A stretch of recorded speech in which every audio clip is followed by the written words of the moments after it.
Welcome, all saints in Big Sky, to our common worship at home this fourth Sunday in Lent.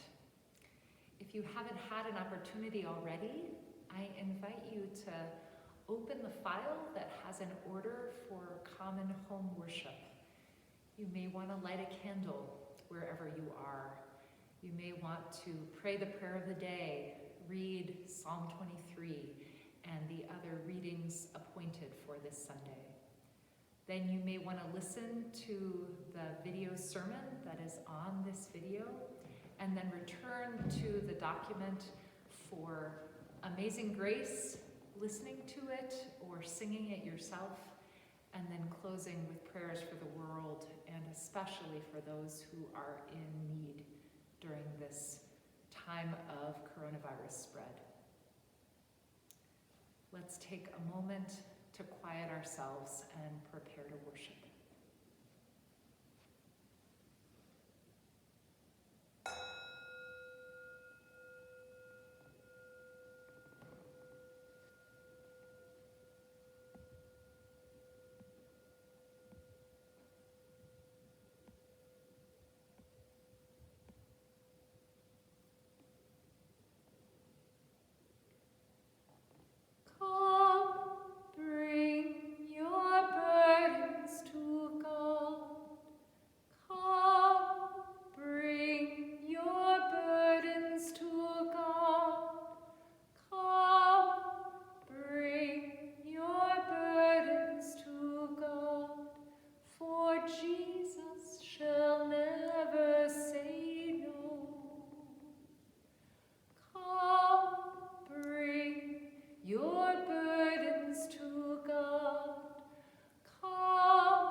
The Gospel reading appointed for this fourth Sunday in Lent is from the 9th chapter of John's Gospel, and I hope you've already had a chance to read it, or you will read it after this.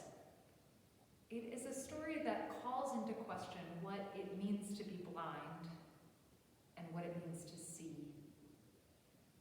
The people who think they see clearly in this reading turn out to be blind. And the man who was born blind comes to see. Now, there are a whole host of characters in this story who think that they see clearly, but we come to see how they are blind, or blinded by the way that society has shaped and conditioned them, or simply blinded by their emotions. The disciples are blinded by their desire to place blame. They see a man born blind, and they ask Jesus, who sinned, this man or his parents, that he was born blind? The disciples are blind to the fact that this is the wrong question entirely. The point is not to point your finger at someone, at anyone, to try to blame them for trouble or sorrow that is beyond our human understanding, beyond human cause and effect. The disciples are not the only ones who are blinded in this story. The Pharisees are blinded by their anger and frustration.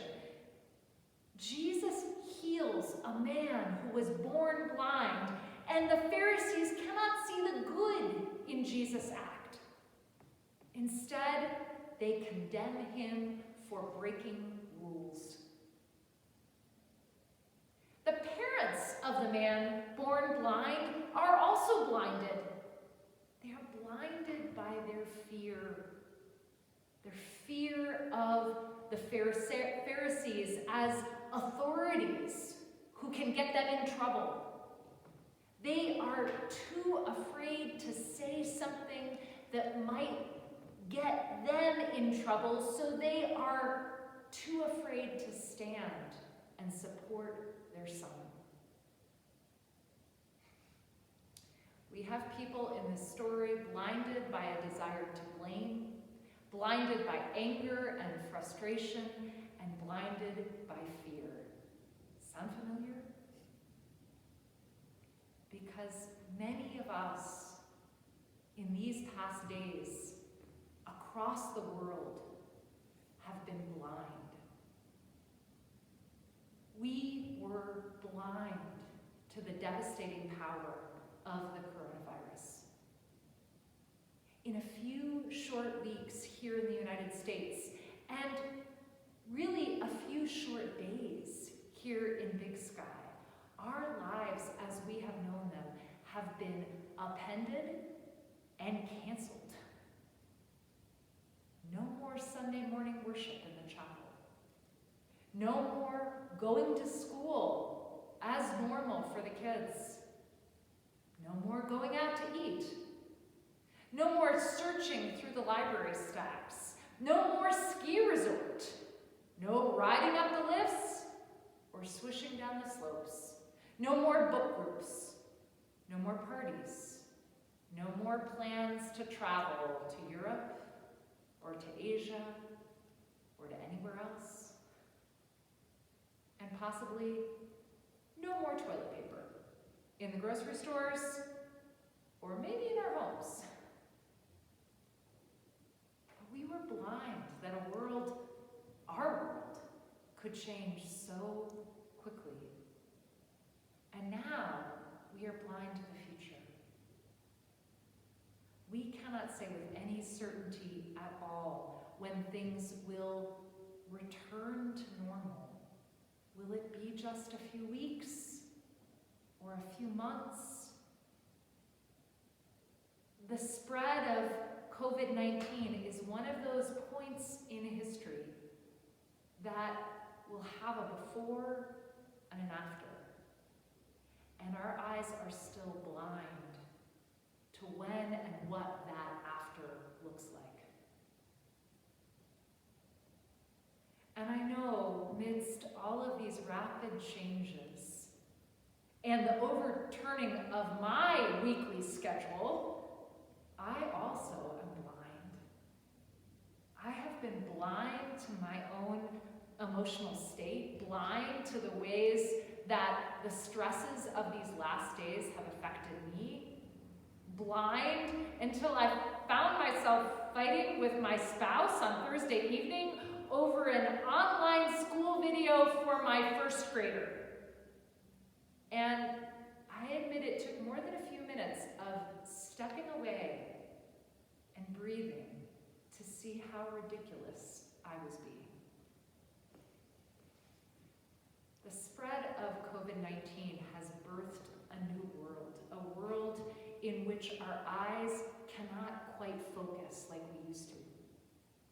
Our regular patterns have been disrupted, and our desire for familiarity and for control is frustrated at every turn. We are flailing around, wanting to see.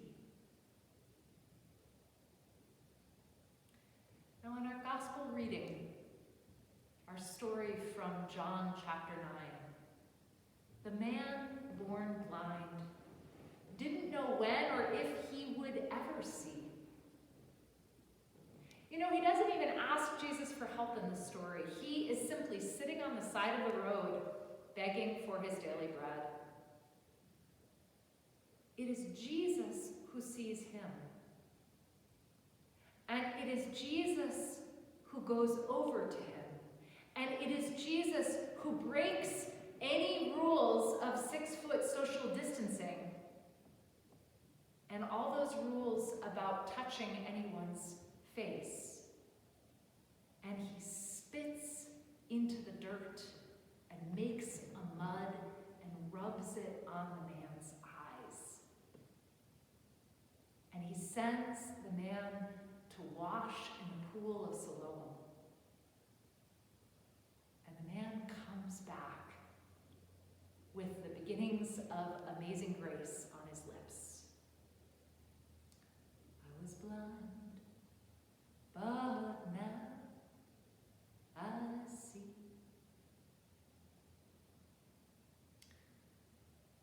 My sisters and brothers in Christ, Jesus has opened the eyes of this blind man, and not only to sunshine and olive trees and desert rocks and the stars sparkling in the night sky. Jesus has opened the eyes of the blind man to the mercy of God. Jesus has opened the eyes of this man so that he can see the depth and the breadth of God's mercy. It is hard to see God's mercy.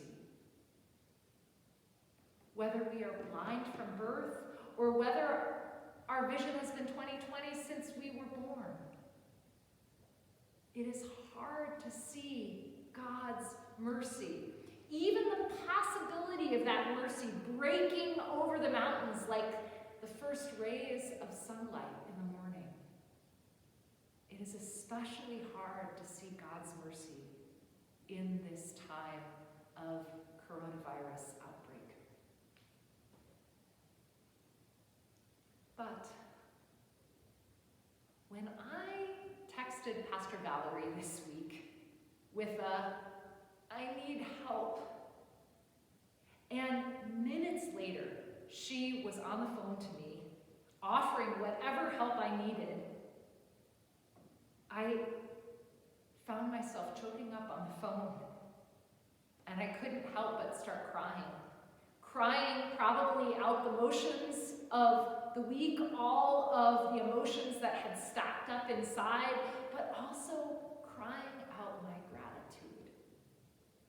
Gratitude to God for working each and every day to accomplish minor and major miracles of mercy. For our God of goodness and mercy is at work.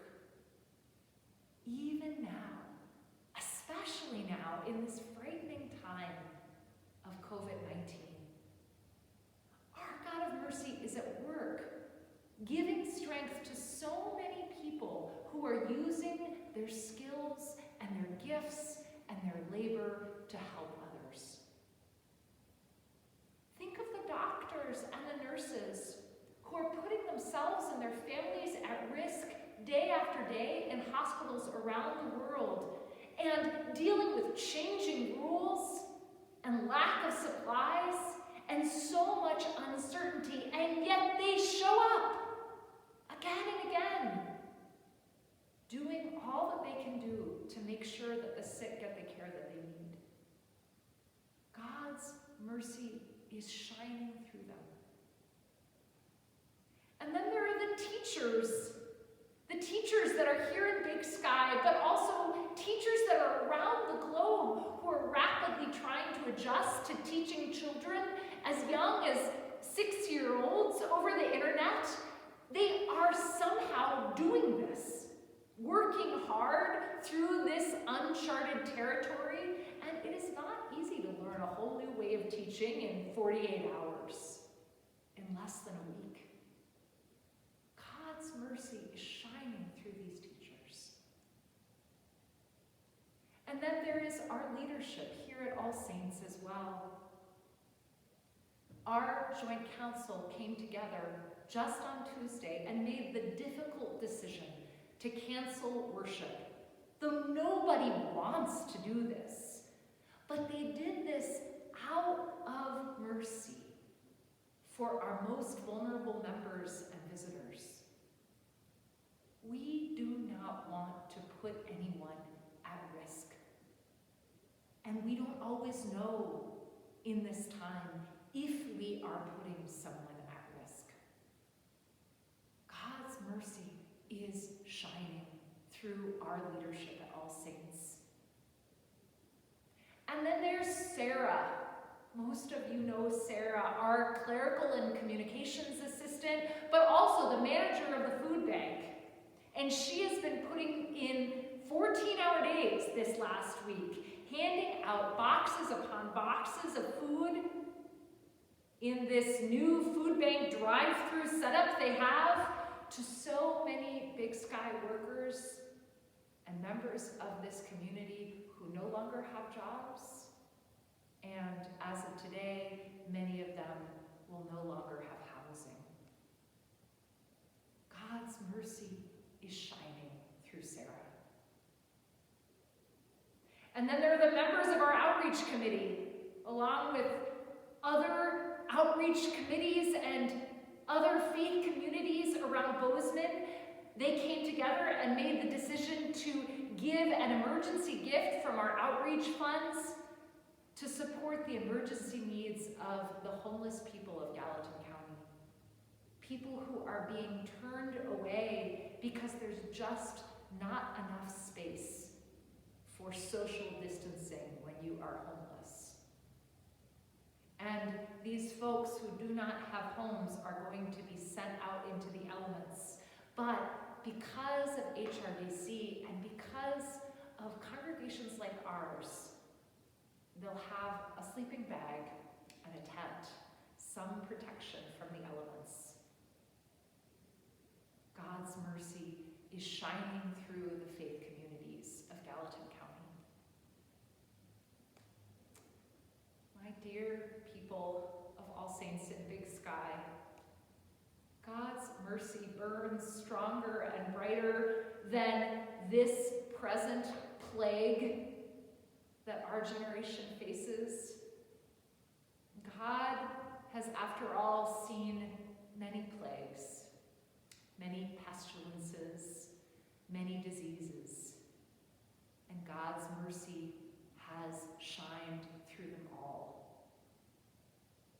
And my prayer is that as we worship from our homes this week, but as we worship together, and as we move into the unknown week that lies ahead, Jesus will keep finding ways to touch our eyes and to open them so that we can better see God's goodness and mercy.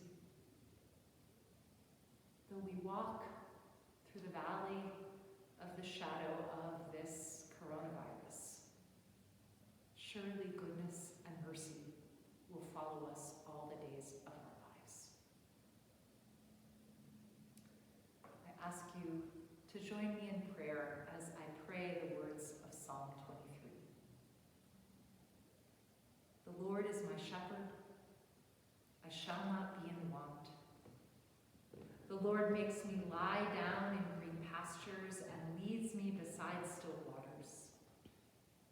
You restore my soul, O Lord, and you guide me along right pathways for your name's sake. Though I walk through the valley of the shadow of death, I shall fear no evil, for you are with me. Your rod and your staff, they comfort me. You prepare a table before me in the presence of my enemies. You anoint my head with oil, and my cup is running over.